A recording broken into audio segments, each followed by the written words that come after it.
Amis internautes, n'oubliez pas de liker, de vous abonner et de cliquer sur la note de notification pour ne rien rater. La jeunesse du Bloc républicain a tenu son grand rassemblement ce samedi 4 octobre 2025 à Parakou.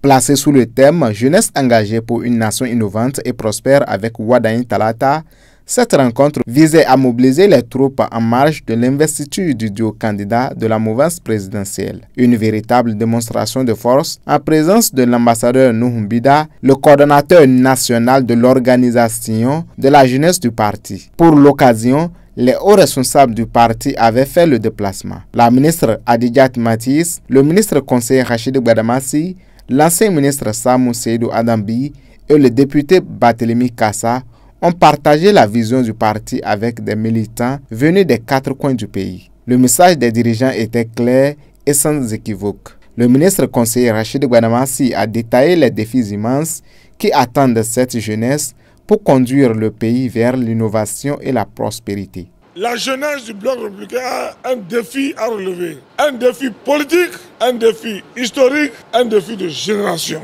La honte du candidat Wadaï, c'est la honte de l'OJ, bien. C'est la honte de la jeunesse béninoise. Parce que c'est votre tour qui est arrivé. C'est la jeunesse béninoise qui sera aux commandes. Et c'est pour la première fois depuis 1960 qu'un jeune dynamique, efficace, veut tenter quelque chose. Et je vous demande humblement de mettre en place une stratégie commune, efficace, pour occuper l'espace politique. Un discours relayé par Samou Seydou Adambi, pour qui l'avenir du parti et de la nation appartient résolument à cette nouvelle génération. Il a lancé un appel solennel. La relève est là, elle doit maintenant donner le meilleur d'elle-même. Je voudrais, à la suite du ministre conseiller, vous dire que votre tour a sonné. C'est maintenant ou jamais. Le parti est en train de jouer sa partition. Quand je dis le parti, c'est la haute instance. Vous avez vu les décisions qui ont circulé. À vous de vous battre dans vos arrondissements, dans vos communes. Imposez-vous pour que vous soyez sur les listes.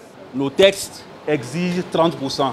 C'est maintenant qu'il faut exiger les 30% de la haute direction du parti. Que ce soit pour les communales, municipales ou pour les législatives. Parce qu'on souhaiterait avoir encore l'Assemblée moins âgée que Titi Layo, venant du DR. Et tout ça, ça nous met sur le chemin encore d'un candidat aussi jeune que vous. Je vous dis, le parti prendra tout ce qu'il faut comme mesure pour vous accompagner. À vous de vous battre.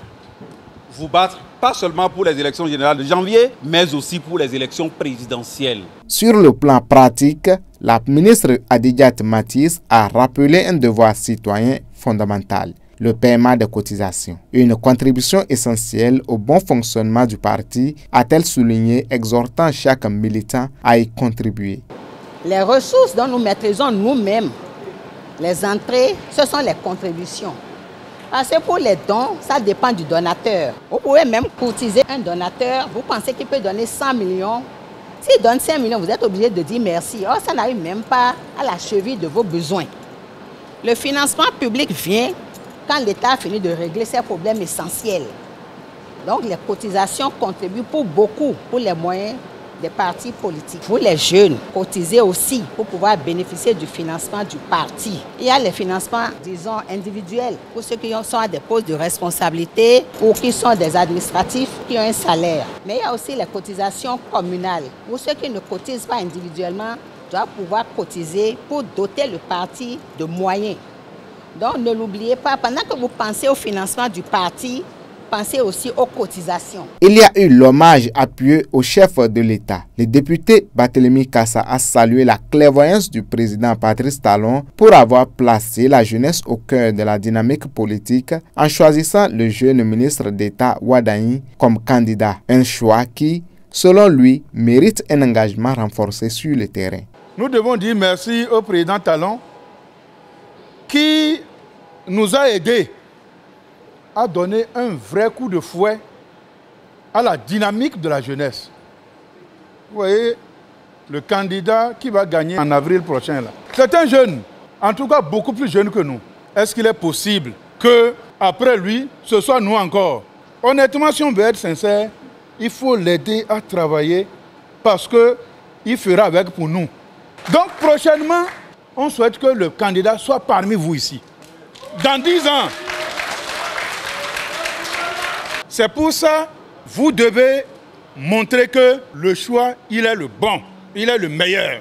Après cette séance riche en engagement, les jeunes militants se disent parfaitement conscients de la mission républicaine qui les attend. Leur détermination semble être la meilleure réponse aux attentes de leurs aînés, conquérir la victoire pour le duo Wardagni-Talata.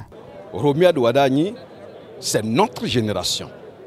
C'est pourquoi nous disons que sa candidature nous rappelle la réflexion de Frantz Fanon qui dit « Chaque génération doit, dans une relative opacité, découvrir sa mission, l'accomplir ou la trahir. » Nous pensons que nous avons trouvé le joker pour y arriver. C'est Romuald Wardagni, avec derrière lui une personne qui incarne les valeurs sociales, les valeurs africaines, c'est notre maman Talata. De tout à tout, les hauts responsables nous ont expliqué l'opportunité d'une candidature jeune. Ils nous ont expliqué que le chef de l'État a lancé un défi envers la jeunesse béninoise.